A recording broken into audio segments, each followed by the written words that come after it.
ভাই কি করতেছেন এখানে? ভাই শাক দই। শাক ধন নাকি? এটা কি ভাই আজব জিনিস মনে হচ্ছে। এটা হচ্ছে আপনার সিঙ্ক। সিঙ্ক? হ্যাঁ, কিচেন সিঙ্ক।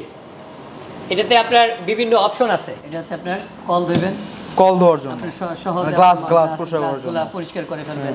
এটা হচ্ছে আপনার হ্যান্ড শাওয়ার। আচ্ছা, হ্যাঁ। আর এটা হচ্ছে আপনার নিচের এই বাসনগুলো। আচ্ছা আচ্ছা, আপনি যেভাবে খুশি ওইটাই নিয়ে আপনি পরিষ্কার করতে পারবেন সবভাবে।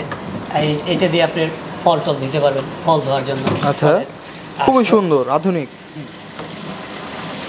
এরকম একটা কিচেন সিঙ্ক যদি আপনার কিচেনে লাগান তাহলে কিন্তু আভিজাত্যের ভাবটাই বেড়ে যাবে। তো ভাই এগুলোর প্রাইস কিভাবে কি রাখতেছেন? এটার প্রাইস পড়বে আপনার 63500 টাকা। 63500 টাকা। এটার মতোই সেম কোয়ালিটিরই আছে আর বেশ কয়েকটা, তবে এটার রেটটা একটু কম। কত? এটা রেট পড়বে 25500 টাকা, এটা রেট পড়বে 35500 টাকা। 35500 টাকা। দর্শক, এরকম আকর্ষণীয় কিচেন সিঙ্ক যদি আপনাদের কিচেনে লাগাইতে চান তাহলে কিন্তু আজও যোগাযোগ করুন স্ক্রিনে থাকা নাম্বারে। ভাই আপনাকে অনেক অনেক ধন্যবাদ সময় দেওয়ার জন্য। আসসালামু আলাইকুম।